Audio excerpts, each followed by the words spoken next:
Hi, I'm Hi. so excited to have you here today. Oh, this has been a long time coming. I'm glad to be with you. Oh my goodness, we always have so much fun. Melissa Yamaguchi. Somebody better put on a timer because you and I may go into the night. We talk so much.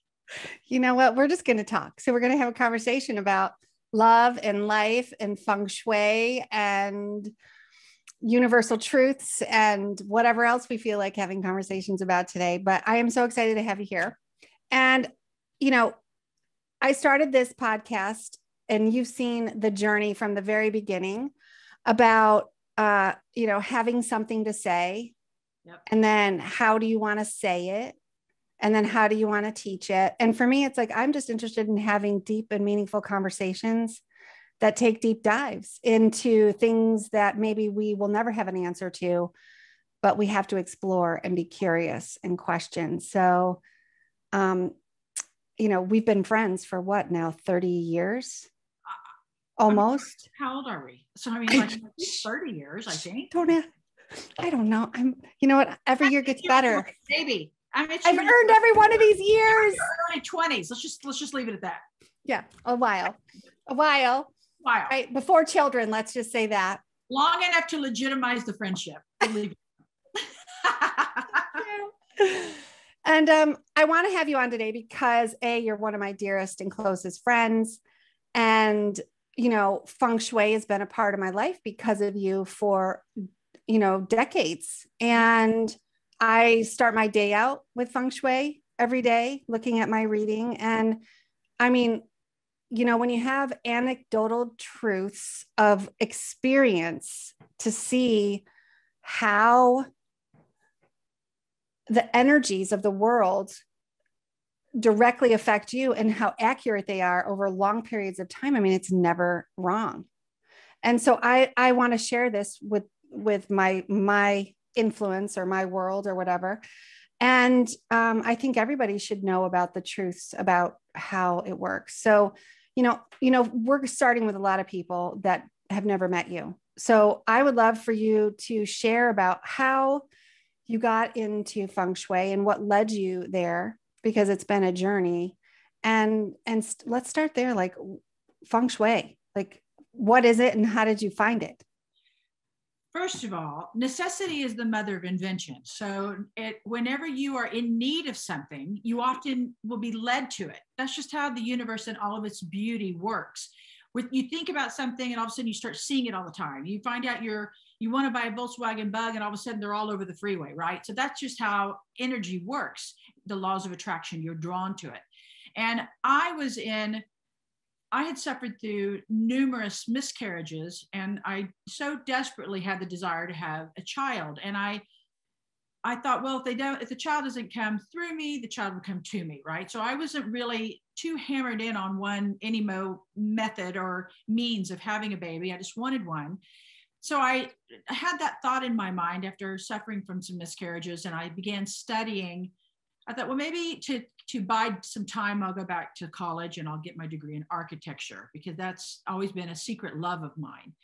And I began to study architecture, and I soon started coming across some work of Frank Lloyd Wright and some other naturalists who really incorporate nature into their environment. And as I began studying these designers, I kept seeing this term Feng Shui. I didn't even know how to say it. I'm from Oklahoma. I would have slaughtered it even if I'd tried. So I didn't really know how to say it. So I began researching, like, what is that term I keep seeing? And as I began to dive into it, it just it made so much sense to me. And I always attribute that to the fact that growing up in Oklahoma, to a family of not only educators, but also farming people, that the concept and the knowledge of how we have to respect our earth and how we are children of the earth. We ashes to ashes and dust to dust. We have to honor this land. And so my parents, grandparents, and great-grandparents instilled in all of us this love of the land. And to truly understand it, you have to honor it and pay attention to it. And that also hails back from some of my ethnic lineage, which is Cherokee Indian. There's a lot of those lessons that run rampant in my family. Well, the number one lesson of Feng Shui, which literally means wind and water. Wind, which if you bring it into you, is your breath. Water is a large composition of what we're made of. And we are creatures of this planet learning how to navigate our way around it. And as I began to dive into these lessons of Feng Shui, I realized how genius they were. And this they made everything clicked. And this is a 4,000-year-old science that I, as you know, a gal from no background with this, instantly was getting it. You know, when you're a kid and you're in class and you find that you're doing everything, something is so easy to you and other kids around you are struggling. Let's say it's a math problem and you think, did it? And then everyone else is kind of scratching their head. You think, did I not do it right? Because why is everybody else having a hard time? And then you find out you got an A or 100 on it. And you realize, why is this? You start to think as a kid, like, why is this so easy for me, but it's not my friends? Why is riding a bike so easy with my friends struggling? You start to realize that which falls easily into your path is meant for you and meant for your path. And Feng Shui flew into me and through me with such ease. I was able to translate and explain it to people in a way that they said, I never knew that's what it meant. And I realized I was onto something, that this was part of my journey. The lessons of Feng Shui are really simple and basic and beautiful, but very complex as you begin to study it. There's all these layers, just like we're complex people. You can't judge someone up like, oh, he's from the South. He dropped out of school in 8th grade. He's from a poor family. He's obviously this, and this. And we all know that's not true because there's so many layers to each of us as humans. And that's the lessons of Feng Shui. Honoring the layers and the complexities of who we are starts with the very basic foundation. Wind and water, respect and honor for everything around you, whether it's animate or inanimate. A bottle of water, a plant, both deserve the same focus and attention. Obviously, the plant requires more attention because you're watering and feeding it, but the bottle has to have some focus on it too, because if you bring that bottle into your home and it doesn't have good energy, then that will affect your environment. So it's this incredible appreciation and understanding of everything around you. And what I love about it, because I am such a huge advocate and proponent of taking responsibility for your life. And I'm not talking about people who've had a hard life and had things hammered down on them. I'm not talking about that. I'm talking about being aware of your surroundings, being aware of the choices that you make, not stuff that's dumped on you, but the choices that you're making, the food you're eating, the water you're drinking, the thoughts you're thinking, the words you're speaking, the actions you're taking, the things you're bringing into your home. Every single part of your life feeds you because it's a part of you. So how are you moving in that environment? I love that lesson because I'm a control freak. I like knowing that if I can move things around and put myself in better, I don't want to use the word power, in better vibration.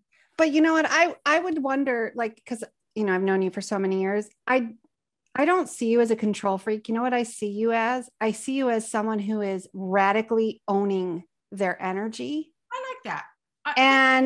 And that you are empowered to make choices and know that there is cause and effect. Because the truth is a universal truth, right? Is like everything we do has an effect. Right. The question is how aware, awake, and or like, are we living to our potential in that? And that's one of the things that I love about the Feng Shui every day for me, because you send, you know, based on my birthday, a text at 3 a.m. in the morning. So when I'm up at 4, 5, or 6, which I'm an early riser, I get to see, like, you know, today don't sign contracts, Star, because it's not good. Stay focused on your this, or, you know, or do that, you know, and it's like, okay, I can push that off till tomorrow. Right. And if I can't, then I'm always like, Melissa, but we're owning our energy. And it's like, I can navigate. I feel empowered to do that. Well, there's a really great line that says you can do anything you want as long as you're willing to assume responsibility for the outcome. Right. Go ahead. 8 5 double cheeseburgers. Go ahead. but then don't come back tomorrow and wonder why your stomach is hurting, or your cute tight jeans no longer fit. Whatever, whatever that is. Whatever, right. Do whatever you want, as long as you're willing to take responsibility for the outcome. So I appreciate what you said. I am radically obsessed with really being responsible for how I carry myself on this planet, which goes back to that respect of the land. Right. I need to be a responsible citizen, and every footprint that I make needs to be held with some integrity. And I'm very hard on myself about that. I don't beat myself up if I don't, ace a paper or something, but I take full responsibility, and I shoot very straight that way.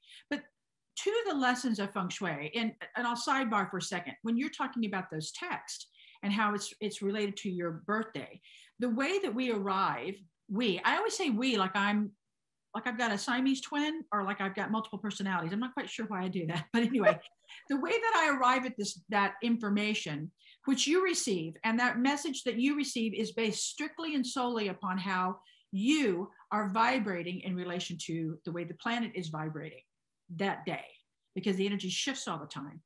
Energy moves, and it moves annually, monthly, quarterly, daily, hourly, and by the minute, and dare I say, even by the second. So when we understand that energy is constantly in flux, it's moving and it's alive, and it's a breathing, moving or energy and facet of our lives, and we learn how to move, it's no different. You've heard me say this, Star. It's no different than if I call you and I say, listen, are you taking the 101 to the 405 to catch a plane down in LA? And you say, yes. And I say, Star, don't take the 101. There's a major accident with the fire. Get off on Sepulveda and take a side road. Mm-hmm. That's all energy lessons do, is they teach you, like, you may be going down this path, but based on this information, let me give you a safer and potentially faster route to meet your goal. So it's about the flow of energy.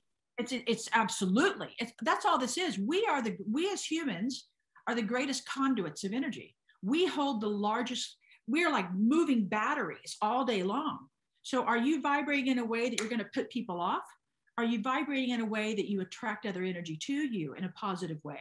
So it's really, it forces you to take responsibility and to really own up to how you walk into a room. And that old adage of, well, you just got to understand that's how I am, that doesn't work. Not in responsible living. It is, okay, how can I know I'm in a bad mood. I know my energy vibrations are very low today. I've stubbed my toe. I spilled coffee on my favorite white pants. I'm a little off right now, energetically. I'm bumping into things. Now, what do I do? Take a deep breath, read that energy read that says you're vibrating low today. Don't race down the freeway. Don't forget your seatbelt. Be alert. And I think there's freedom in that. There's freedom in knowing how you vibrate. And a low day, most people think, I don't want to hear if it's low. Really? So you want me to let you drive into the fire? You want me to let you miss the plane because I didn't navigate you to a safer route? So the way energy works through the lessons of Feng Shui, and in particular, I work with geographical Feng Shui. There's many different lessons and methods of teaching of Feng Shui. And the one that I study is really how the energy moves from the planet, because that's the one that resonates with me, having been raised by agriculturalists and educators. That resonates with how I live. So energy is emanating from this planet at all times, never stops, with or without humans, during the dinosaur age and beyond, and long after we've all left. Energy is constantly moving. This planet is in constant movement. We know that. It's constantly orbiting around the sun, and that movement, that friction, that cause, that function creates an energy that's in constant vibration. You take a spinning top and let it go on the ground, and you see it constantly moving. And to assume that if you put even a little sticky note on it, that it wouldn't be flapping is naive, right? Well, we're the sticky notes on the moving planet. And the gravity allows us to not see it unless there's an earthquake, but it's there constantly.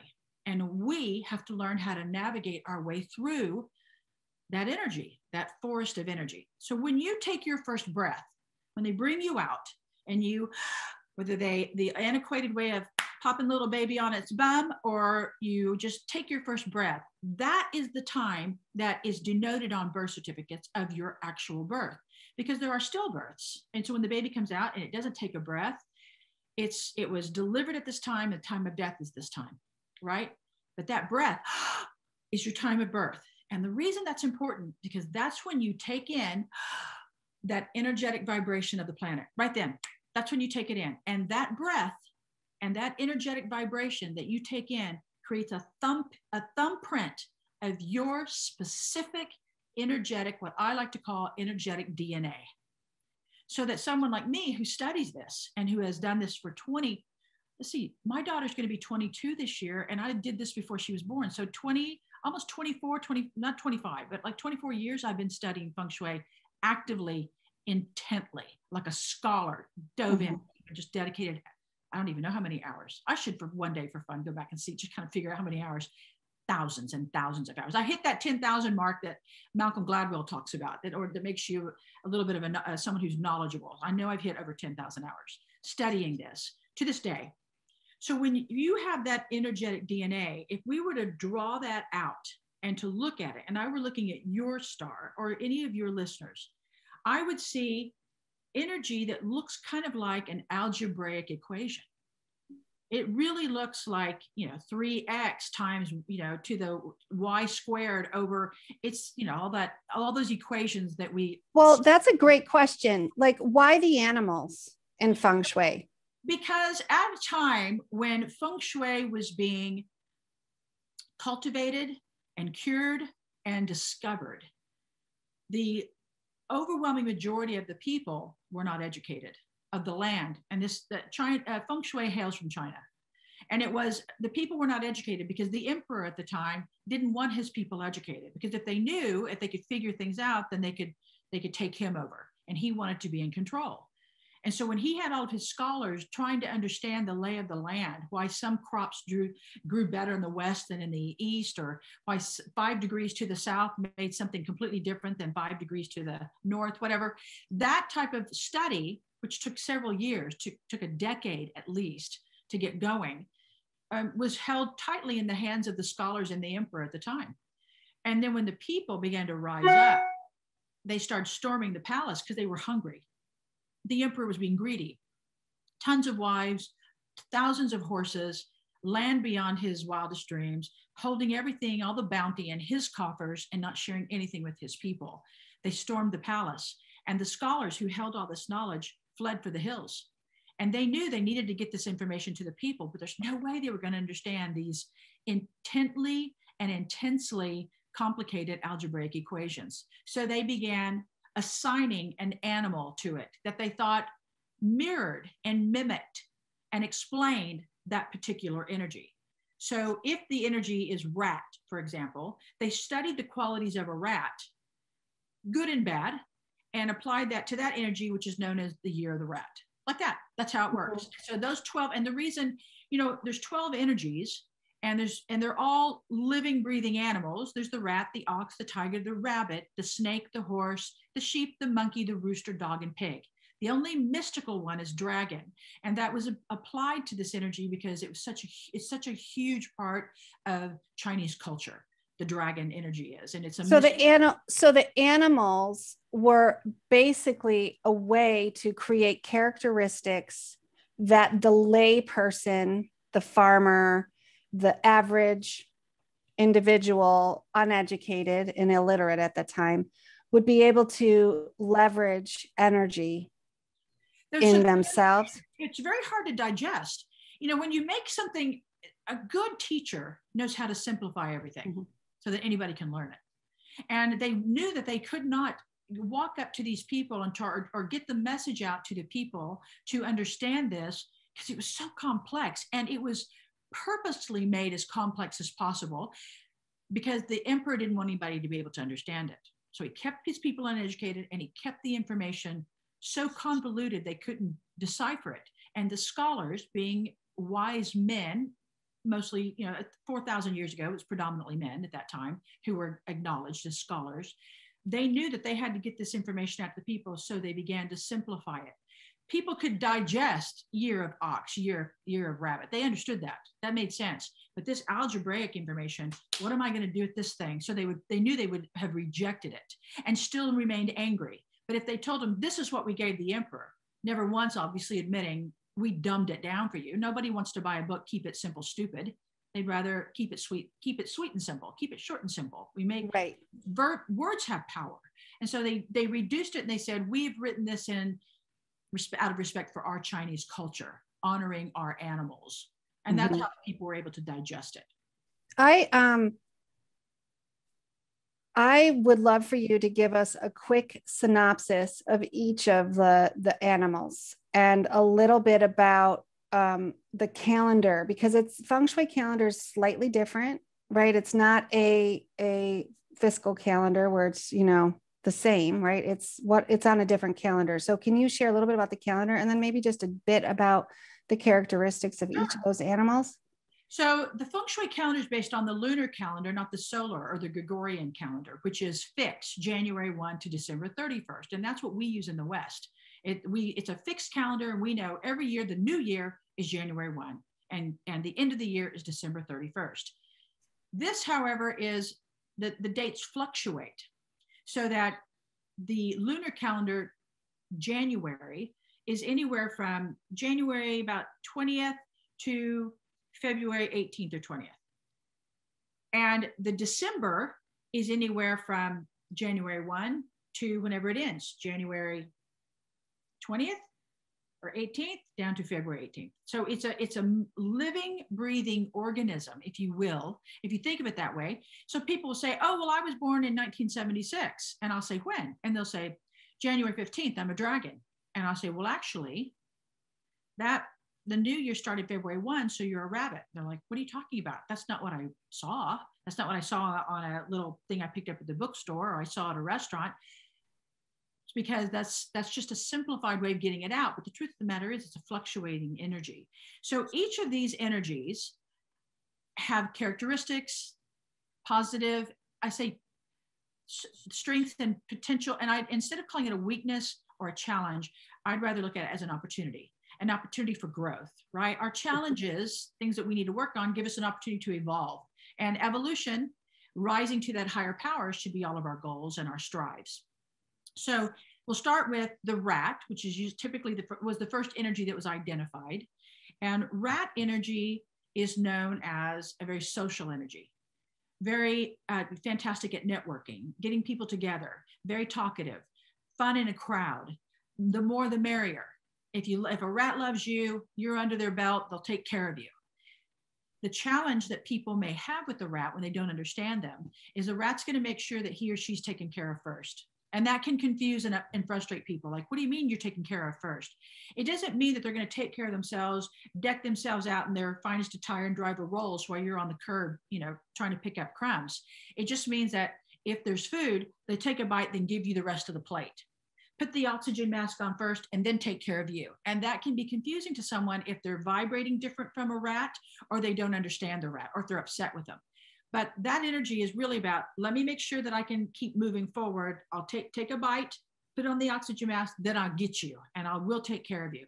But it's a very sought after energy with a lot of mothers-in-law throughout Asia, because it's known as a really efficient and surviving energy.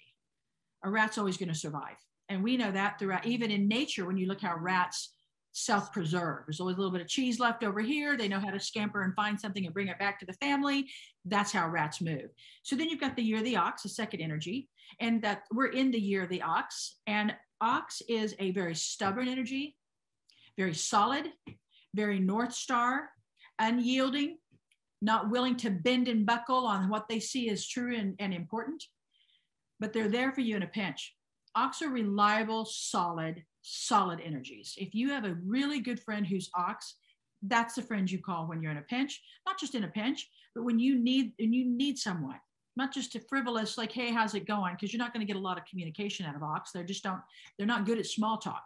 But they want to hit to the punch and move on with it. How can I help you? That's really, how can I be of service to you? Should be the mantra of the ox, because that's how they move. The bad side is one of the first qualities that I identified. They're stubborn. If they don't like it, they won't do it. And if you're a parent of an ox child, trying to get them off the couch to do something they don't want to do, or off the game, or do their homework if they don't like the subject or the teacher, or whatever the situation is I mean, bribery comes in, like, what, I got to do, bribe this kid? You got to figure it out, because it's getting them to move and getting them motivated may be tough, but once they've got it, nobody can be better. They're diligent and they'll work hard. Ox work so hard. They're willing to put in 12, 14 hours. What? No big deal. They got it, right? So it's a good quality energy. And people, when people say to me, oh, this person's ox, they're so stubborn, I always, again, like I've said, let's look at the opportunities here. Being stubborn prevents you from jumping off the cliff. Like, wait, hang on, I'm not moving, right? And so there's a lot of beautiful qualities to each one of these energies. Third in line is tiger energy. Tigers are strategic. They are people's people. They make excellent politicians. They go out and introduce themselves first. It's rare when you find a shy tiger. And if you do, it's because they've got other energies that we can talk about in a minute that kind of back up that shyness. But by and large, this is a dynamic energy. They like to move. They like to make things happen. They're friendly. They like crowds. They're not happy when they're alone. A lot of my clientele who are tigers really struggled during the pandemic on shutdown, especially if they were separated from their kids or something was going on. They couldn't get out and about. They really suffered. It was hard. And so, but tigers on the opportunity side have a very hot temper, and they react, and they will jump to defense, and they will throw their arms around people. And they were, what do you mean by that? They're really quick to react. Sometimes it feels like they're coming at you with claws out, like a tiger would, right? When it's going to attack. And when they do, if they do make contact, so to speak, in that anger, you almost feel like your jugular's been ripped out, because when they come right at you. But here's the fascinating thing about tiger energy. As quickly as they react in anger, as quickly as it dissolves. Because once it's out, then they're like, all right, let's move on.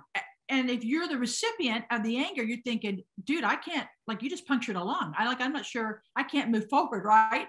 But they have this quick temper and movement. But the beauty about this energy is that they move very quickly. You need a decision made. You need to get going. This is the energy you want on board. The fourth energy in line is the rabbit. And the rabbit is an interesting animal because it can either be a rabbit or a cat. And if it's a rabbit, then either way, rabbit or cat, it's a very diplomatic energy. Very diplomatic. This is not the friend that's going to say, don't, you look fat. This is not that friend. But why does that one have two animals, rabbit or cat? Like, that's because the rabbit and the cat have such similar qualities. When it was originally identified as cat energy. And that cat energy, some of the rabbits weren't identifying with because some of them were very quiet. And cats can be wildly independent, but a rabbit isn't necessarily independent. A rabbit is fine in a crowd of people, but the cat doesn't need anybody. The cat can live alone. They don't really need you. They just need you to open up the can of cat food and keep it moving. So because the energy was split so severely on how the people were responding, it really is the only one who has it such a strong. And cats and rabbits are similar, not only in their fur, but in their, although both of them are beautiful, lovely pets. And I've had many people say, my rabbit jumps in my lap and my cat comes when I call it. By and large, cats and rabbits are very independent pets if you have them as a pet. They're not really cuddling pets, by and large. So that's why there's two. But I'm keeping track because I want to make sure I don't mislead you here on how I'm calling out the numbers. I have a tendency, we make sure I'm doing that. So the next thing I want to say to you is, there we go. The rabbit is more, both are very diplomatic. The rabbit can be a little bit more timid, can be a little bit more worried about, oh, I hope this works out right. I hope this is going on, suffer a little bit more from anxiety. So there's that issue. The cat can sometimes be so removed and detached that people question their involvement, question their passion, question their dedication. So the good side is highly diplomatic, very precise in how they deliver information, want to make sure that everybody's okay. So there's a very beautiful quality that, the UN ambassador quality to that, an effective one. The downside can be that they can become detached and run from challenges. If it gets too chaotic in your house, the cat will just leave the room. And rabbit energy has a tendency to run down the rabbit hole. Ooh, I don't want to deal with it. They'll leave. And cats will be like, I'm out of here. So that's sometimes trying to get them back into the scene when there's been chaos can be a little bit of a challenge. But once they're on the scene, this is the energy that wants to make sure everything's okay and that it's smooth for delivery. So it's again, all of these energies need to be at your board. All of these people need to be at your board meetings, because then you'll have the most effective outcome with your cause. So the next energy is, the fifth energy is dragon, our mystical energy. The positive thing about dragons, the beautiful thing, is that dragons are amazing defenders. They swoop in and they will defend you. They will protect you, great defense attorneys. They are there to make sure that you are good. They're also wildly creative, and they bring a lot of dynamic energy to a project. The downside is that because they're so brilliant and so participatory in making sure everything's good, they want a lot of credit. So people see that as having a big ego. Oh, the ego of the dragon, right? They demand credit. Okay. Well, in the world of parity and fairness, there's nothing wrong with giving someone credit, even if it's for a minor thing, is just putting the topper on the cake. The challenge can be when a dragon who's out of balance tries to take credit for the whole cake instead of just putting the topper on. The people who built the cake, who did the icing, who did all the flowers, who put it on the beautiful stand, carrying it down, putting it on the stand, have an issue with someone who just puts the topper on the cake, trying to take credit for the whole cake. And that's where the imbalance comes in. By and large, they just want you to be recognized for all their efforts. And I don't think there's anything wrong with that. It's a colorful, dynamic energy. The sixth energy we have is snake. And snakes are, I know this, I'm just making sure I keep track with my numbers. I can say the 10th energy, and I want to make sure I'm on track with you.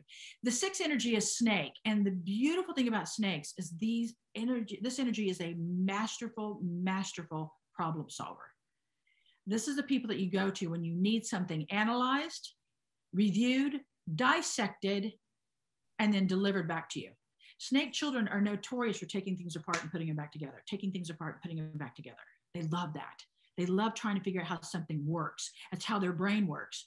They want to try to break it down. When you deliver information to them, it may feel like they're shutting you off because they're poo-pooing it, but what they're doing in their mind, when they're looking at you like this, is they're trying to break it down, because they're trying to break down the story so they can put it back together. It's an amazing, intelligent quality. It's this usage of the brain that is so amazing to me with snake energy. And I always tell my clients, if you have someone who has snake in your life, which I know you Star have too, they do not like to window shop. Don't take me window shopping. We're either going to go in and buy it, or we're going to not get, what are we doing? They need things to make sense. So this dissection, taking it apart, putting it back together, means that you cannot go to someone who's snake and just complain, because they're going to always offer a solution. Well, have you tried this? Have you thought of that? And some people say, I just want to talk to you. Don't do it to the snake.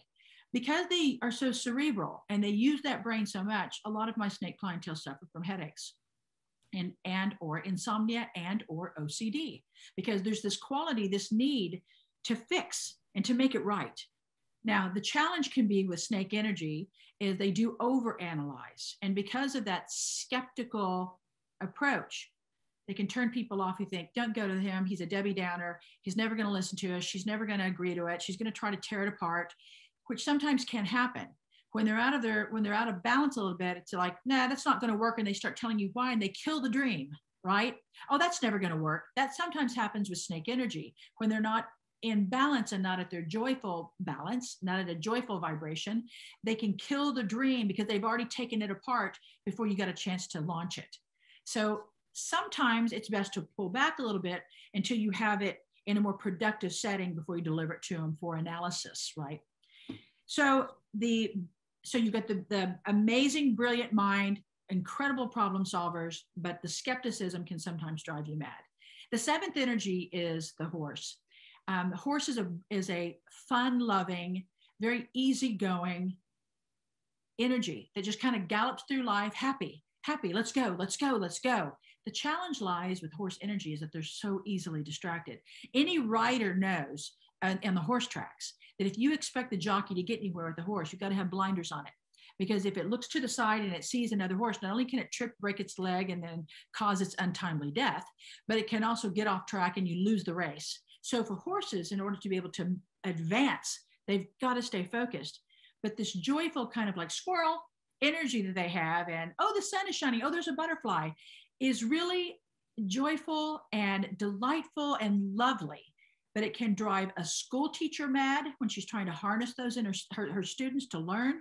It can drive a parent mad when they're trying to remind their child to get something done. So when I'm working with parents who have children that are horse, I'll say, you want to get it done, give them one task at a time. I know that creates a little bit extra work for you, but if you say, Sally, pick up your clothes, put it in your drawer, put everything away, make your bed, take your dirty clothes, bring it back downstairs, and then take out your trash, you're going to get one of those 7 things you just said.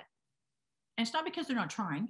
It's because they get distracted. They go in upstairs, they put the clothes on the bed, they saw their comic book on the floor, they sat down on the floor and started reading it, propped up against their bed. They saw something across the room, put the book down.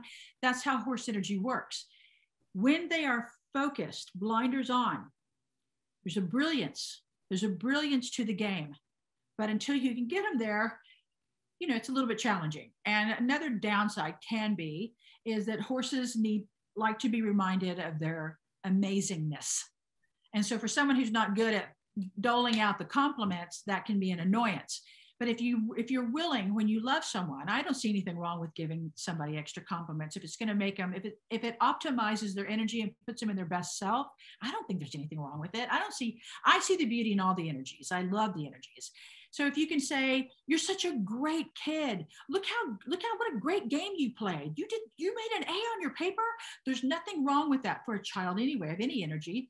But if you have to do it a little bit extra for your horse child or a horse friend or a horse lover or colleague, there's no harm. There really isn't. You got to show me the harm, and then maybe I'll rethink my stance. But until then, the 8th energy is sheep. And sheep is, the beautiful thing about sheep is they will do anything for you. They will do absolutely anything for you to assure that you're okay. They will shave off all of their wool and stand there without any fur, so you can take their wool and make a sweater. They just don't mind. They'll do and give and give and give to the point of exhaustion for themselves. And they're highly efficient, and they remember things that you would never remember. They remember the minor details. The downside, the challenging opportunity side of the sheep is that when they're out of balance, they can be extremely, extremely bossy, and they can really harp on an issue and not let it go. And when you see that happening with someone you love who has sheep, or if you have it, that's a red flag that you've got to eat, and you've got to admit to the people around you, like, I'm not getting recognized for my efforts here. I did all this stuff for you. I shaved off all my wool. I gave you everything, and you never even thanked me for the sweater. And so all you have to do is say, thank you. Thank you. It's not hard, right? So then the 9th energy is monkey. And okay. So monkey energy, and I know you are monkey and your daughter's monkey. So monkey energy is one of those really fun-loving, lively energies that just wants to laugh and have a good time. And life is so amazing. And let's capture all of it. Let's just grab everything by the tail and let's run with it, right? It's a really fun energy, and very social, and just loves people, loves life. The opportunity side of that is that monkeys can be extremely black and white. No. Here's the black, here's the white. We don't deal with the gray. We don't slip into the what ifs and the maybes. When a monkey has a value, what he or she deems is important as a pillar of their life, there's no gray area. So that is confusing for people, because here's this energy that is so fun, so willing to laugh and have a good time and grab life by the tail, but yet they turn into a police officer when something goes wrong, and it can be confusing. So it's like, what just happened? And so when someone falls in love with a monkey, they've got to be prepared for this side. It's like, hold up, games are over. You said you're going to be here at 5 o'clock. It's now 5:45. This is rude, disrespectful of my time. I'm no longer going to the party. And they slam the door in your face. And you're like, oh, you want that monkey at the party because they're so fun. And they go up and meet people. You need the monkey. How can I make this right? How you make it right is don't be late next time, because they're not going today. And monkeys have a hard time erasing that from the board. And it's not like they hold grudges. That's not it, because they'll go on and start laughing the next day. But when it comes back to letting that person back in their life, they're going to go, let me think. Is it worth my time? Because they're usually late. And that's something that bothers me. Monkeys have this foresight to be able to say, no, you know what? I like having fun and I like laughing and I like life to be joyful and I don't want to get mad, not for me or for her. So I'm just not going to commit anymore. Doesn't mean I don't love her. I'm just not going to commit because I don't need that energy for me or her. And then they move on. So if someone has been burned or scorned by a monkey, they're like, oh my God, she cut me out of her life. When they don't realize that the monkey is thinking, I don't need this and I don't want to do this to you. I don't want to get mad at you. So it's also kind of in a roundabout way, a way of protecting you as well as themselves. So it's confusing for some people, but there's a beauty to that, I think. And then the 10th energy that we have is the rooster. All right. So the roosters, the beautiful thing about roosters is this is a highly articulate energy. They know how to communicate with such precision. Think about how a rooster pecks or a hen pecks, right? With such precision that they can get their ideas across. I mean, great in debate, great in a trial lawyer trying to get a point across, great at arguing a point on any level or even communicating a point. A speaker, really, really fine-tuned. The attention to detail for this energy is almost unparalleled. Sheep have it a bit.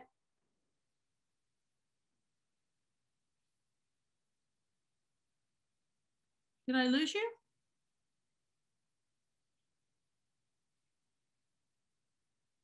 Uh-oh. What happened to Star?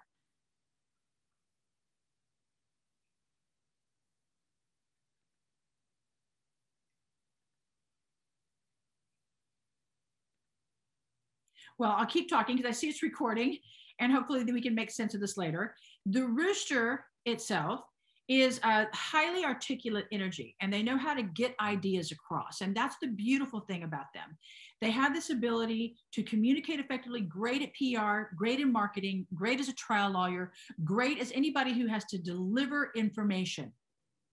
The challenge can be, or the opportunity, I keep saying challenge, catching myself, the opportunity for growth with the rooster is that roosters, because they are so precise and so deliberate in their delivery and so on point when it comes to their knowledge. See, roosters know that you don't get a second chance to make a first impression. So they're very cognitive of the fact that they need to know what they're talking about in order for you to believe them. So once they have focused on what that looks like and what that means, then they will deliver it. So then if you ask them to apologize or to correct something or admit they're wrong, it's very hard for a rooster to give you that. It's very hard for them to deliver that. So the opportunity for growth is when a rooster can get to a point when he or she admits there was a mistake made and I apologize. But a typical rooster apology is more about, I'm sorry you feel this way. I'm sorry this isn't good for you. But they never, it's hard for them to say, I'm sorry I messed up. I'm sorry I'm wrong. I'm sorry I should have never said that, right? The 11th energy is the dog. Dogs are fiercely loyal, loving, accepting, non-judgmental. You think about dogs in our lives, you know, they come racing up to their master and sometimes often will leave their master and go to the nearest person calling their name or offering them a treat. Dogs are, there's a loyalty, a fierce loyalty, but there's also a friendliness that is really unparalleled. And so because of that, I may have to start over. I just got a message from a star to sit tight, sitting tight, tightly sitting.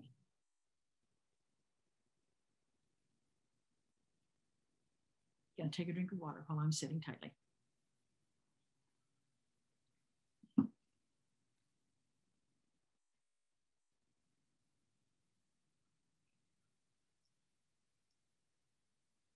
You know, the funny thing is I've got all these wine art behind me and I don't even drink.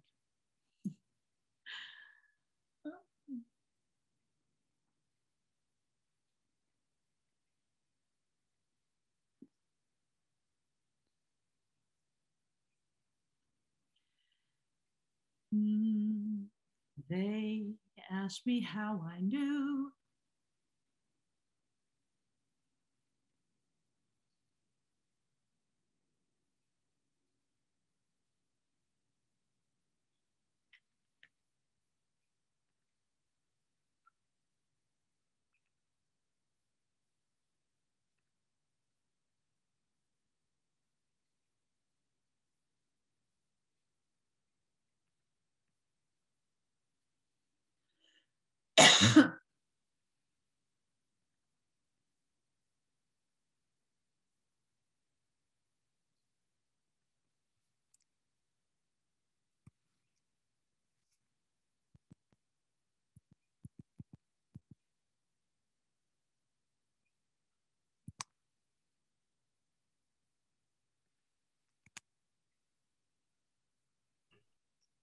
Hey, Hi there.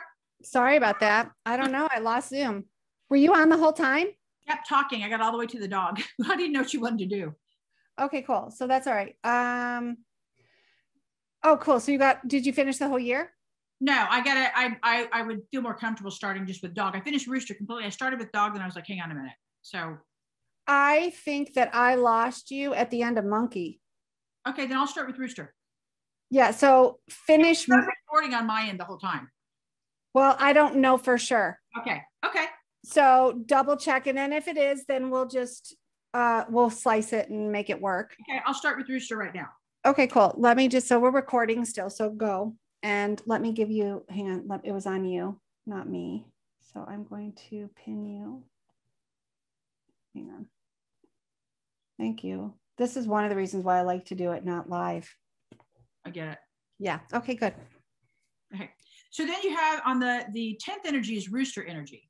And the beautiful thing about roosters, this is a highly articulate energy. Someone who's great in communications, marketing, sales, a great trial lawyer, someone who can articulate a thought with precision to deliver the message. It's a highly sought after energy. And they are, just think about how a hen or a rooster pecks, right? With such precision. They peck into the ground, they pull out that worm. There's a precision to that peck. That's how roosters are with their words. They shoot it out with such precision that you know exactly what they're saying. The challenge can be that roosters have an interest in how they look, not just in how they look, but in how what they've done looks, their work, their delivery. How does that land for you? Does that look good? Because that matters to them. They know they don't get a second chance to make a first impression. So they're very concerned about how it looks. They are also concerned about how they look, but it kind of moves into everything. Well, I mean, it goes with the idea of the hen yard, the rooster in the hen yard. Yeah, that's right. There's a preening that is like, this is how I'm looking. This is how I'm presenting myself to you. Is it good for you? Does it work for you? Think about the rooster kind of walking around the coop and trying to make sure he pleases the ladies. Does this look right for you? It's that kind of like, how's that landing for you? Is that good? Because that matters to them.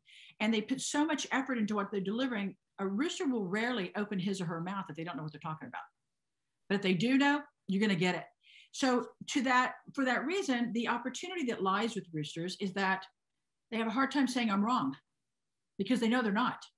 They only delivered to you what they read. If they told you that this was an iPhone and they know it's an iPhone and you say you need to admit you're wrong, it's a Samsung, it's not going to happen. They're not going to apologize. And they're certainly not going to admit they're wrong. Some people will just say, okay, I'm sorry, for the sake of getting, okay, let's move on. Fine, I'm sorry. Not a rooster. Because it's like, hang on a minute, here's the principle of the thing. I know we're talking about an iPhone. I'm looking at it. You're not going to get me to admit something that's false.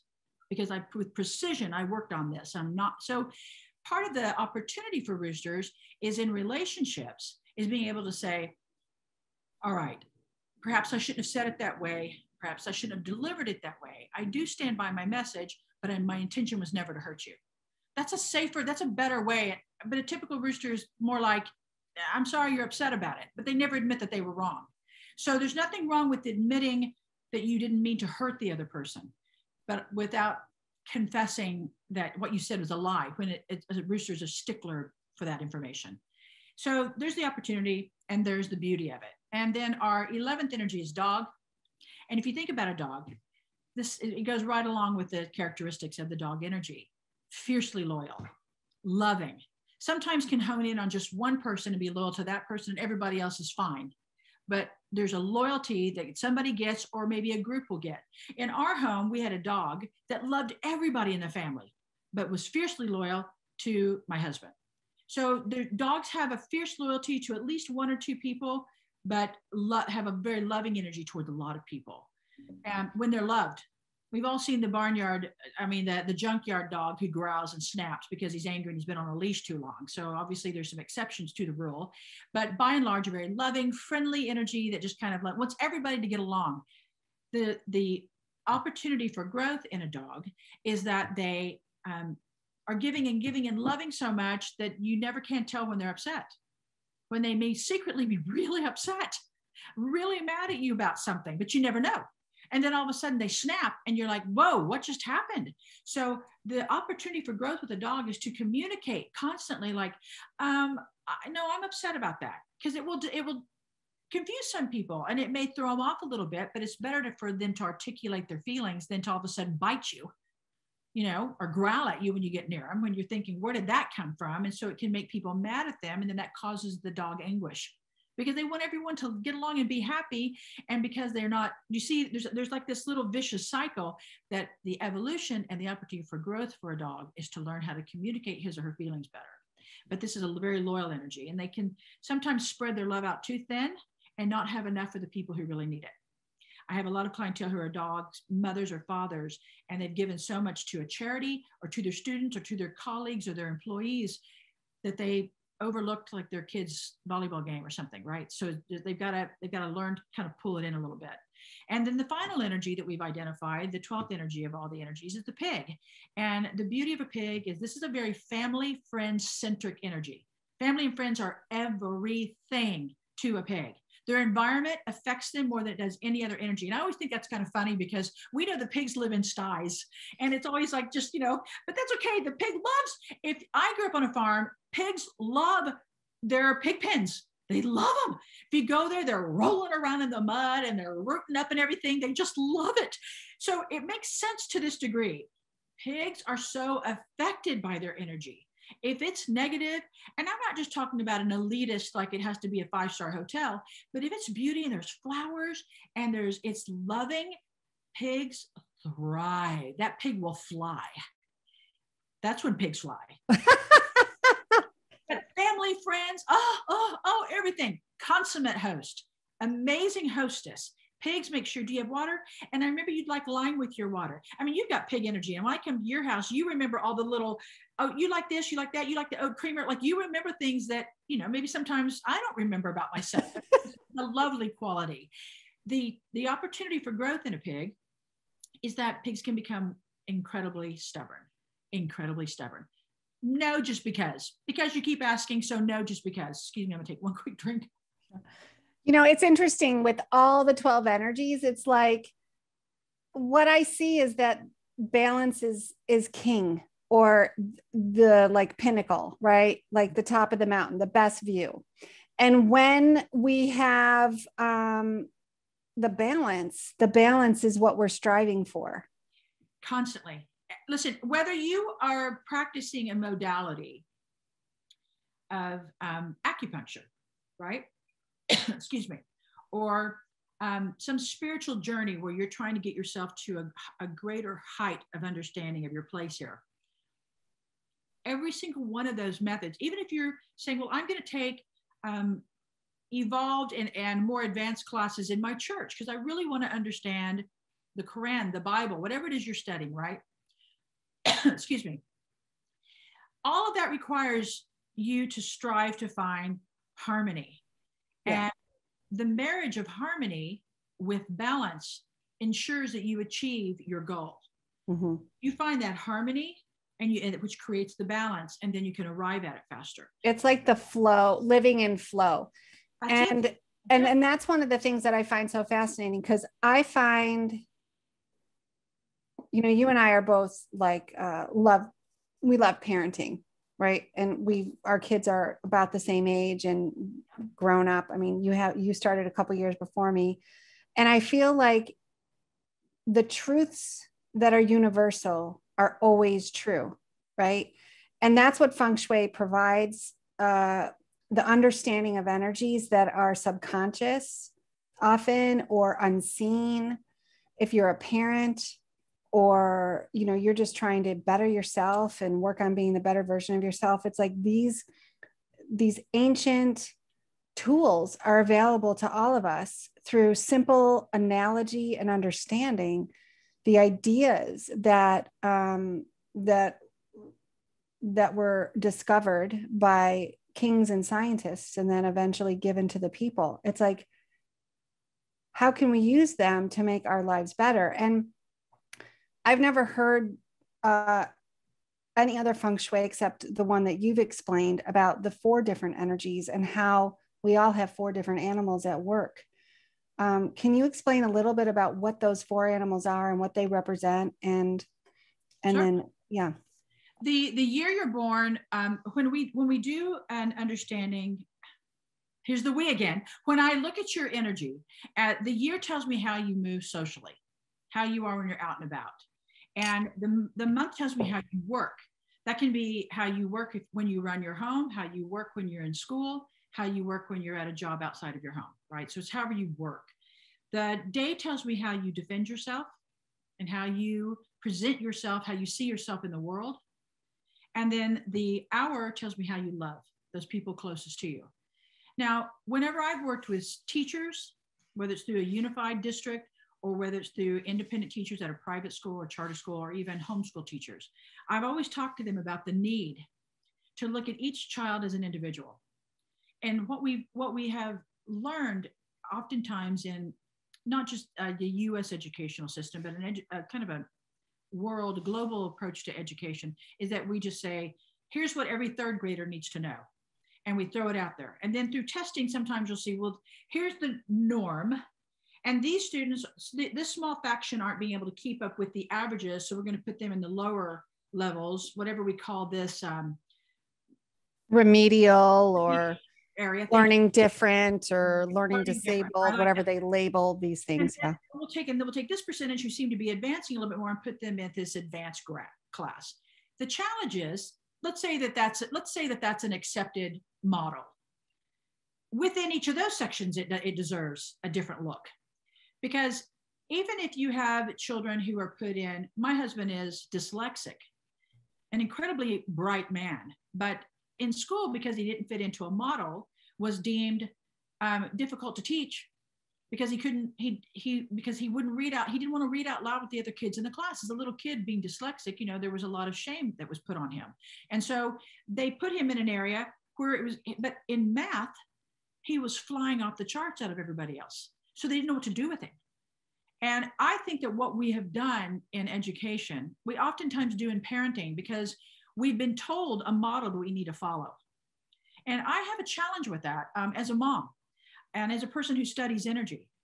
I think that we're doing a disservice to our children, to ourselves, to adults, even back in college. If you're a grown-up who couldn't afford college as a child, your parents couldn't afford it, you couldn't afford it, worked your way through and decided maybe at the age of 40, you want to go back to college or whatever that is, or get an advanced class. What we've done in a disservice to ourselves is not identify that each of us learns differently. Now, I know because there are so many variables that a school couldn't possibly, it would cost the state too much and it may cost a private school too much to relegate each and every class just to one kid. I respect that. I think where we're losing sight of education and how we could really propel our young people and all of our students, regardless of age, to a more heightened awareness and optimize their intelligence and their ability to learn and absorb is to teach your general and then identify each child and how he or she's different and how he or she learns. That's when I liked what you said about the learning differences because it is different. Well, I mean, as a dyslexic myself and ADD and whatever labels or whatever, it was like I had the home guidance that I think a lot of kids don't have today. Right. But it is I believe that, and I believe you do too, Melissa, that our job as individuals that come into this world, taking our first breath at the moment of our birth, and then absorbing the energies that are the planetary universal. I mean, it can't be more divine than that we are literally energetically absorbing all of that. And then our job is to know thyself. It's to know who we are. It's to know how we learn. It's to know our preferences and our capacities. And that piece is when not learned, when we are growing up from our parents or our grandparents, or somehow taking the initiative on ourselves as we become adults or young adults. It's like, that's the piece that the societal norm is not. I don't know why. I don't know why that is. But I think we're coming to an age where we must awaken. It's a short, and we need tools for that. Feng Shui is one of those many, many tools. That's right.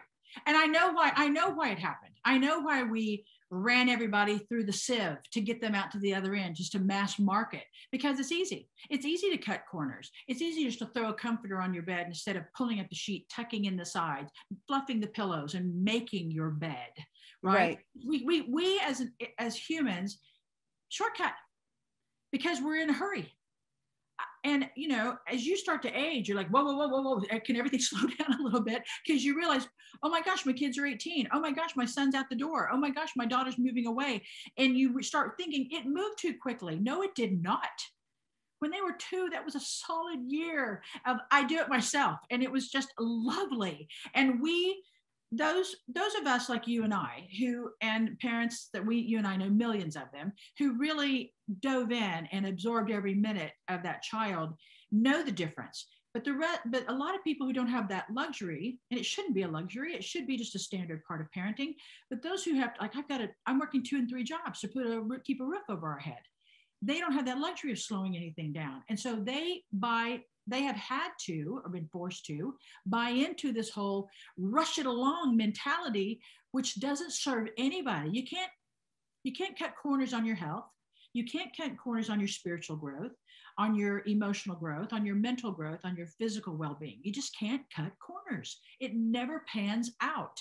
And so in this time of us, we've been so manipulated and marketed to, for the sake of, you name it, fast food, big pharma, shortcuts, and for the money making of something or somewhere or somebody, right? Yes, my tag has been for over 20 years in my company that you need to own your energy so that you can own your life. Right. When you own your energy, you are in control of your life. And I know that earlier you were very kind in saying you don't see me as a controlling person, but I think the beauty of control, it's like there's a beauty of manipulation, right? Because people think, well, Melissa, don't say you manipulate people with energy because that's negative. No, it's not. A baby manipulates you when they smile. There's nothing wrong with that. It made you stop long enough to pick up the baby because you want to cuddle them because they've got that sweet little coo and they're kicking their legs. And so there's manipulation and control can be, when used for a greater purpose, when used for good, is okay. Yeah. And I think that we've got to take. Well, intent matters, is what I hear you saying. The intention behind the action is always going to matter. And we've got to take control of our lives. If not you, who? If you don't step up and take inventory of your life and take stock of your choices, your actions, your movements, who will? Somebody else will, and you won't like the outcome. Well, most likely it'll be for someone else's gain on your back. That's right. So it's like, if you are in charge of the education system of today, what do you think? Because I have strong feelings about education as a trained teacher that went to university for it. And then, raising 2 dyslexic, learning different kids, and launching them, in the process of launching them. It's like, I see things with the system that are really, really broken. And I knew how to navigate for our energy, for our family. Yes. And they were not necessarily, they were fringe choices, I would say, often, not always. Mm-hmm. And making the system work for your kids and for your family and for your situation is a very individual thing. But I'm talking on if you had the opportunity to use, your thought process to shift and change and identify what was wrong and then fix it, what changes would you make? I love that question. I'll parallel that with starting with another answer, and then I'll bring it in. If I were in charge of the medical industry, I would demand that each doctor have more than what I don't even know. I'm not sure quite the number of hours that they take in nutrition and growth for physical movement and for health for the body. But I know it is a nanosecond compared to the other stuff. And I know there's a lot to learn, especially, if you're a general practitioner, but if you specialize in something, I know there's so much to learn. I get that. But to negate the importance of nutrition as it relates to your overall good health is, I think, a huge missing spot. Well, decompartmentalize the body as if it works in departments instead of whole is not. It's ridiculous. And it actually seems not logical to me. The hip bone's connected to the leg bone. We all heard that as a kid, right?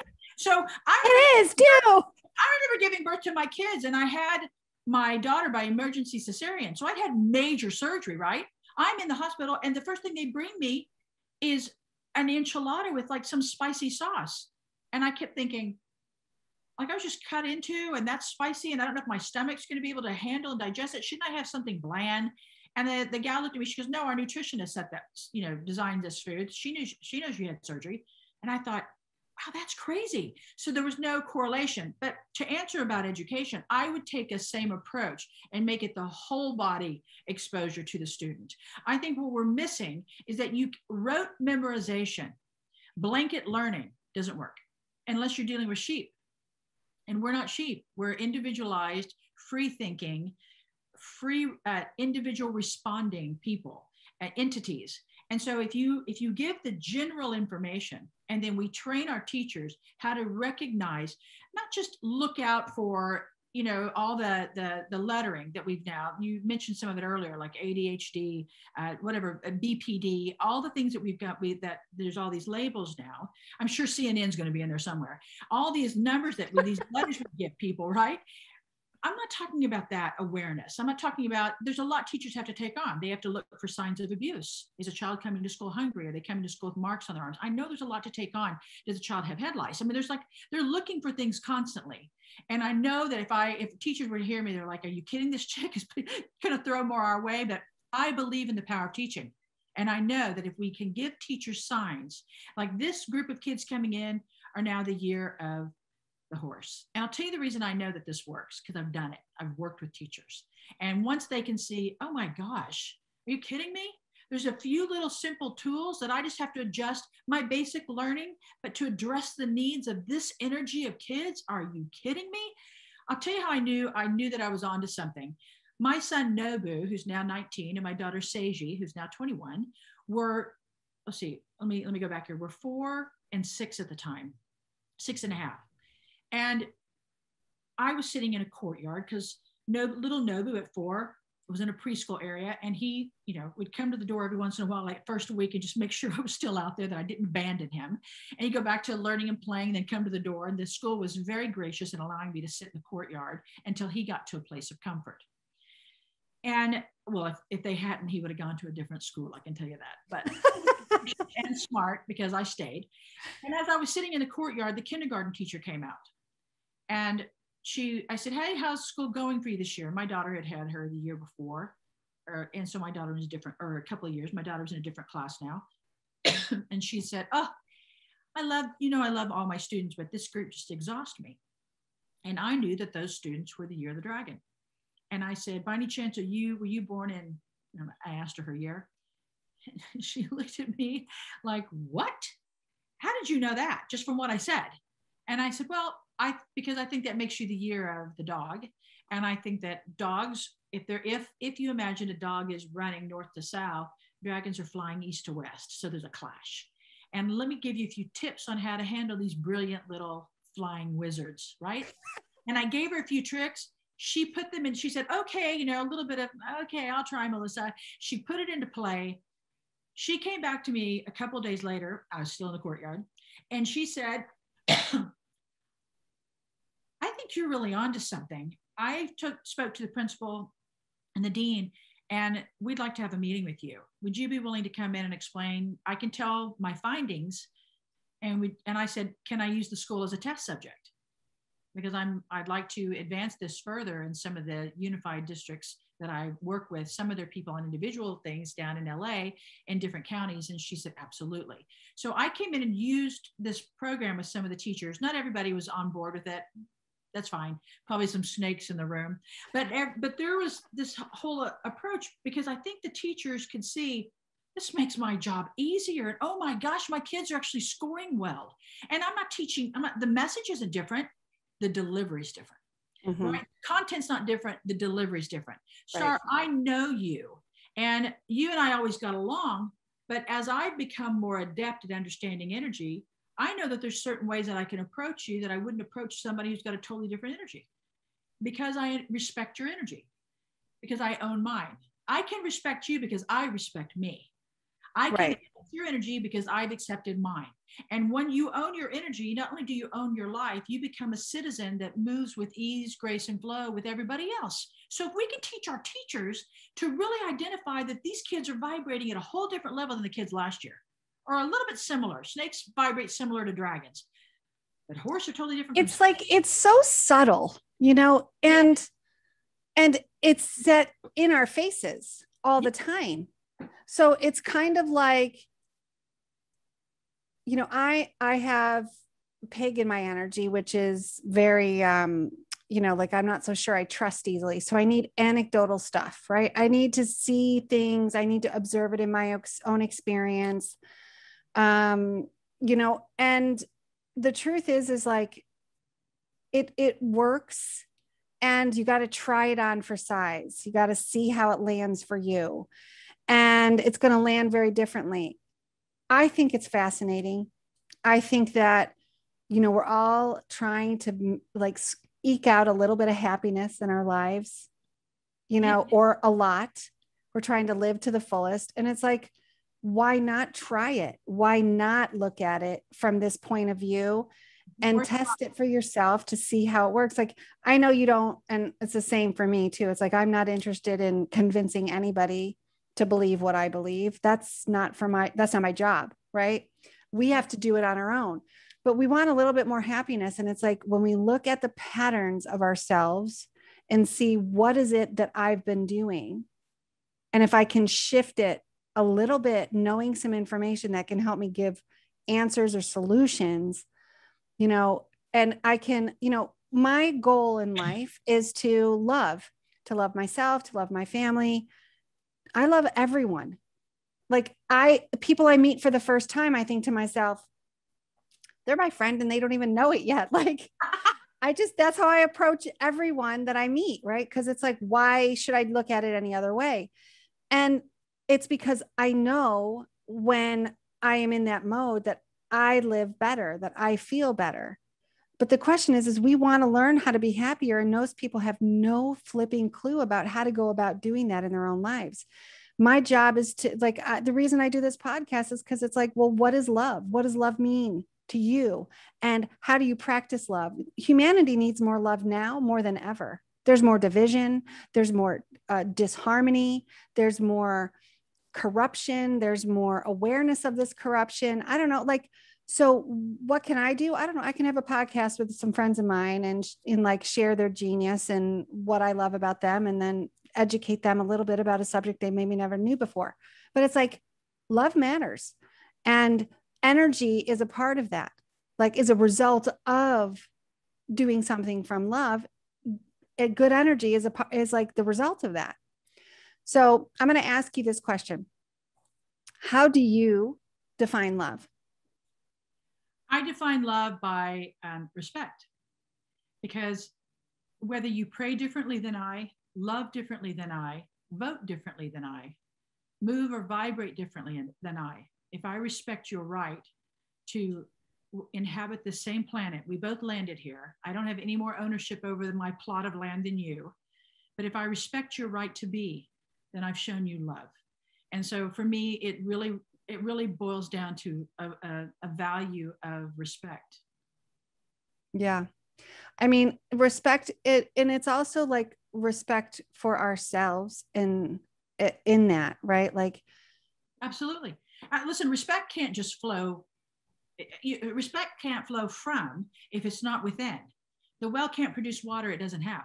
So you have to learn, again, own your energy, own your life. When you inhabit the qualities of self-respect, self-gratitude, self-awareness, self-love, then you can give it. Yeah. You can't pull from that which you don't have. Yeah, that's true. What is a average day for you? Like, what is your practice like? What is your, like, how do you practice feng shui or love or whatever you want? Like, how do you practice your daily energy?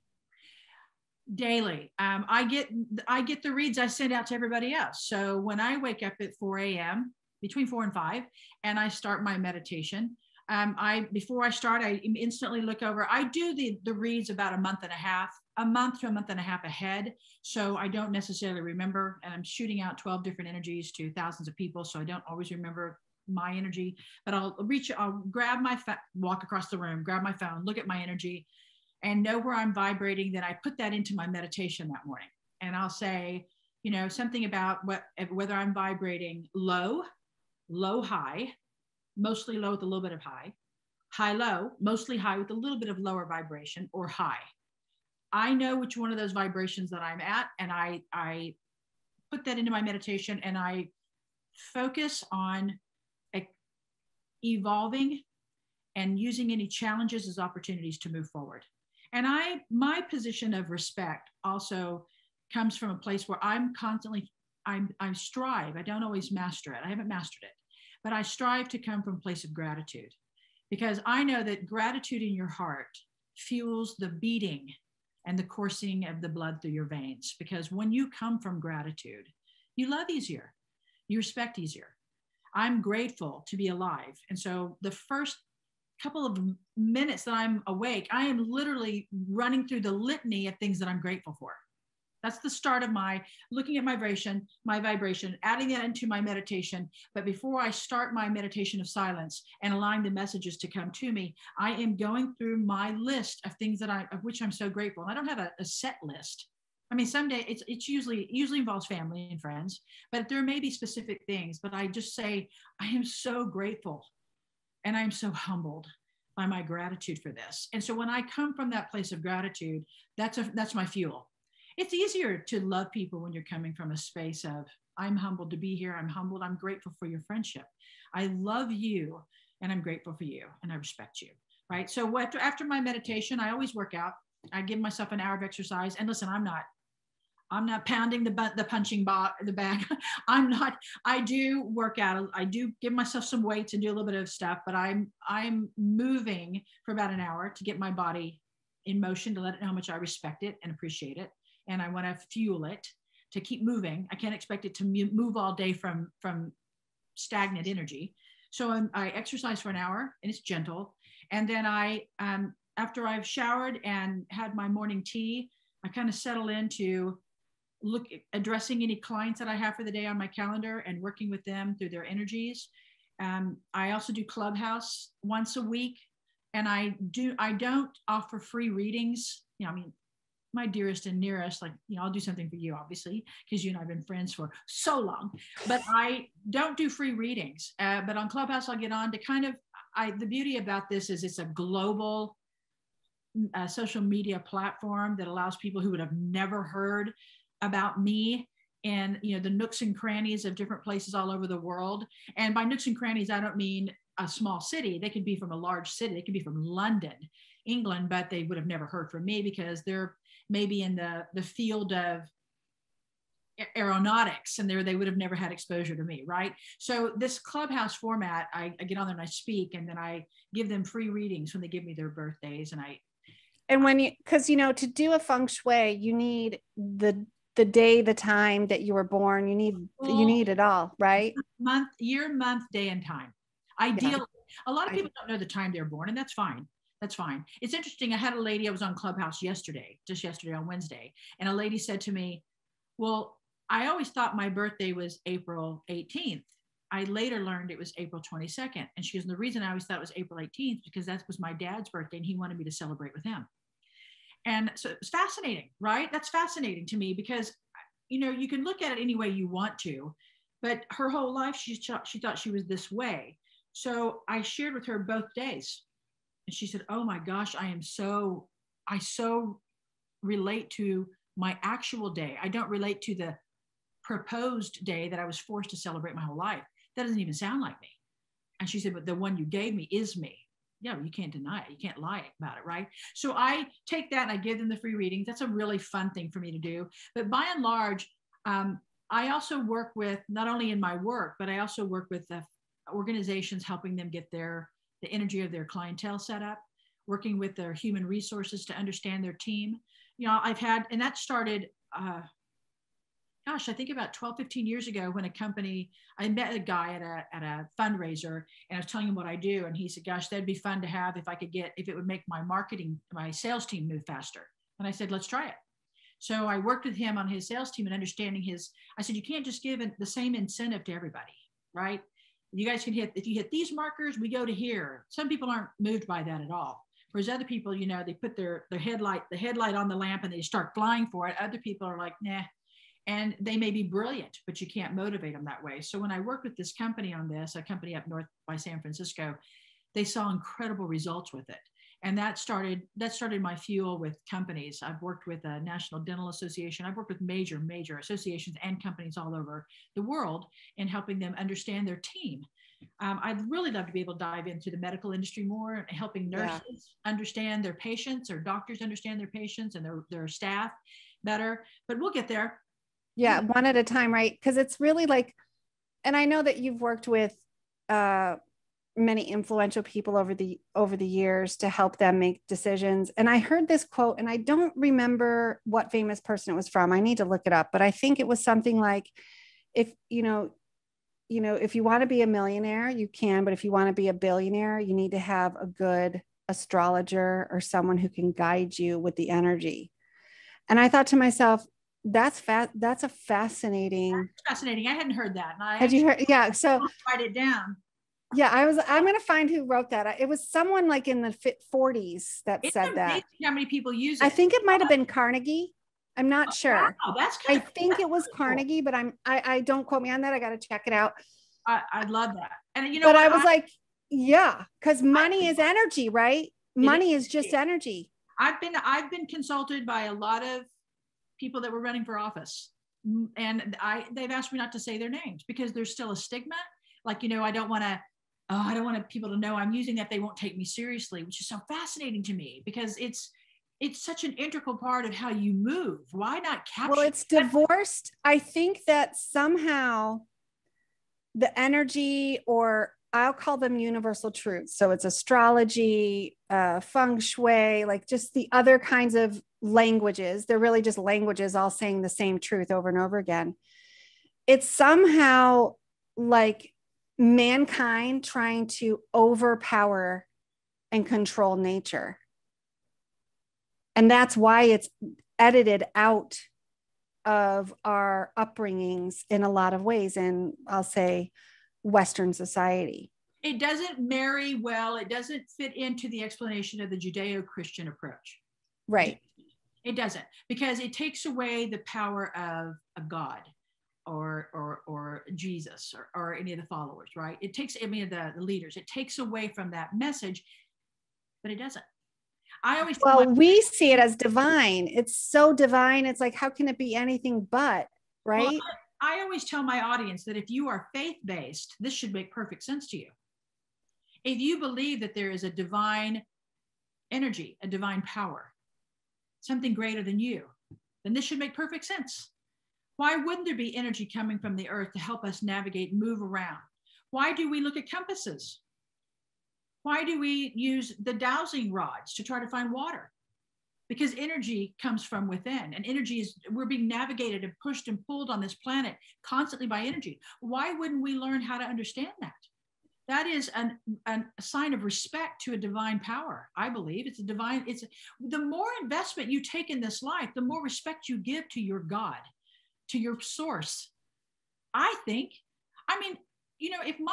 told my children, you know this about me, Star, I had several miscarriages, and I've told my children their entire lives, I don't believe you have the right to just take up oxygen, take up space. You need to find out why you're here, and I want to help you. I will give you all the tools necessary. Let's figure out what's going on. And I don't say that lightly, because I know that suicidal ideation and depression are real. So by me saying you don't have the right to take up oxygen, I'm not being flippant about life. I'm just saying that while you're here, I think we need to give our children permission to figure out, well, what am I doing here? And I tell you why that's such a pressing issue for me now. You and I've spoken about this as friends on the phone, but my son's in college, and he's a freshman in college. He's finishing his freshman year.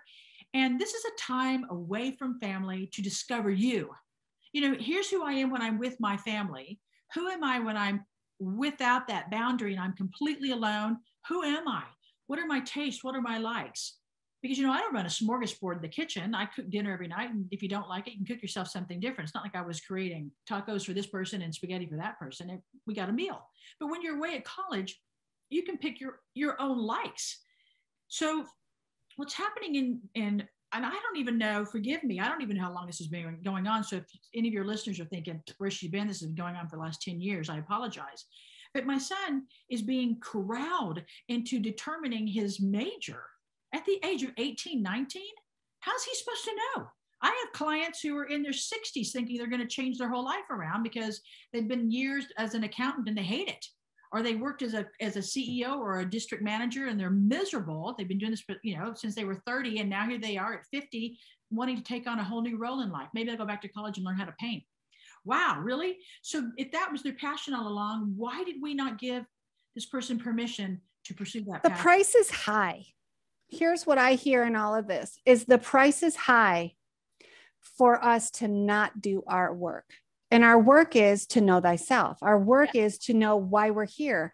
Right. I mean, and that question doesn't ever seem to go away. No. I think I really didn't get, well, I had what would be conventional successes and failures in my early life, right? Like it wasn't until my mid 40s that I really started to have an inkling of my life purpose, right? Of what I felt like I was born to do. Right. And it was through some strange course of events where I met Beth Davis, and she did a hand analysis at one of her events on my life purpose, in that your brain has imprints in your hand, and it's just, it's, you know, it's the same thing, just different language. And my life purpose is I'm School of Love, and I'm meant to, you know, do that. Well, what the heck do you do with that information? Or it landed in my lap. It felt like it was true, but I was like, I own an ad agency. Like, what? I'm a marketer. You know? So, and then the journey that took me on, and I feel like our kids are, you know, society tells them who they should be. Society tells us who we all should be. And it's our job to say, is this true for me? And how is it work or not work? And how does this land for me? And do I want to do that? How do I want to use my vitality, my life force, my energy, my breath to work towards what? You know, it's funny because we say, what are you going to do after high school? What are you going to do after college? When are you getting married? When are you having a baby? When are you buying a house? When are you? We do this to people. And it's all part of what we talked about earlier. It's a part of being corralled into a marketing notion so that somebody can make money from this off of our backs, right? So, and I don't mean to be so skeptical. I just think that it's a reality. And the sooner that we can step into saying, hold up, my life. I'll die. I'll slide into that coffin alone. They'll put the body into the crematorium alone. Nobody's joining me. So let me figure this out for me. And ultimately for those I love. And so what I believe in bringing that up with what my son is currently going through, my daughter didn't experience that because she went to a totally different university and the university system, out of state, out of country. What I've discovered is that it, as a parent and as someone who loves them, not only my children, but people that I love, I feel that it is my duty to constantly remind them to step into who they are. Know thyself, to your point earlier. If we don't give ourselves and each other permission to strive for that happiness. Now, I'm not talking about Well, it doesn't make me happy to pay my bills or pay my taxes. I'm not talking about, shirking responsibility. Obviously, I know that's sophomoric in my analysis here, but I'm saying in the act of everyday existence, are you striving to be the best you? Are you striving to be the best you so that you, while your time is here, you've lived your life to the fullest? Why were you born? Why you? We all know how difficult it is for babies to be conceived, developed, birthed, survived, and aged. Mm-hmm. Why did you decide to make it? Why are you here? And I think the joy and the beauty of that is in giving yourself permission to discover it on a daily basis. That's why those reads come on a daily basis. I don't send you, oh, this month you're vibrating high. No, this day.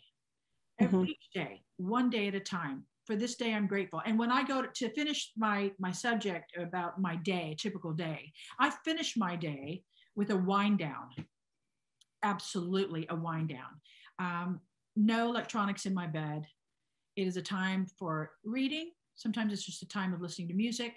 But when the lights go out every night, I, without fail, say, thank you so much for this day.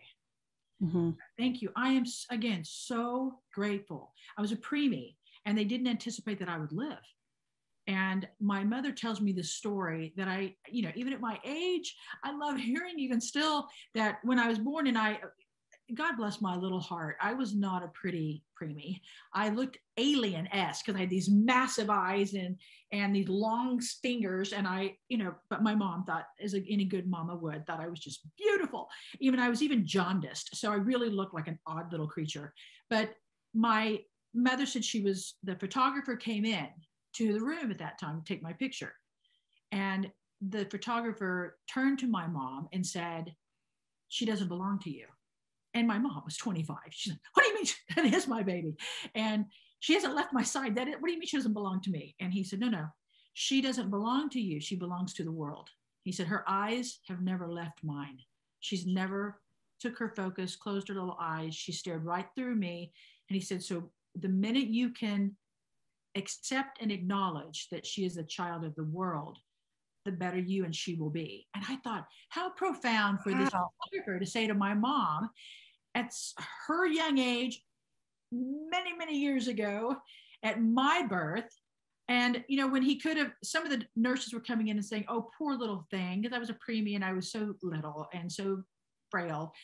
And, not a pretty preemie. And so for my grandmother, everybody was like, oh, she's so yellow. And they, with love, but reality, burping out things that a new mother wouldn't want to hear. For this photographer to have the temerity and the insight to say something so beautiful to my mother really kind of set the course of her saying, well, I'm not going to stand in her way. And she's already my mom's like that anyway, but it really was a big gift to me. And she told me my whole life this story. And so I knew, and I then related to my children. Well, there's a reason why you're here. Let's figure it out. Yeah. And it doesn't, there's that old saying that in the end, everything's going to be all right. So if it's not all right, it's not the end. You'll get through that. You'll get through. Yeah. So I think there's nothing wrong with constantly evolving and trying to figure it out. And if you had a job in your 20s that you look back and think, oh my gosh, I can't believe I did that job. I hated it. It got you where you are today. So no do-overs back there. We're not rolling backwards. We're not looking back. But from here on out, what are you going to do to be better? What are you going to do to be more grateful, more respectful, more loving, and to own your energy? What are you doing?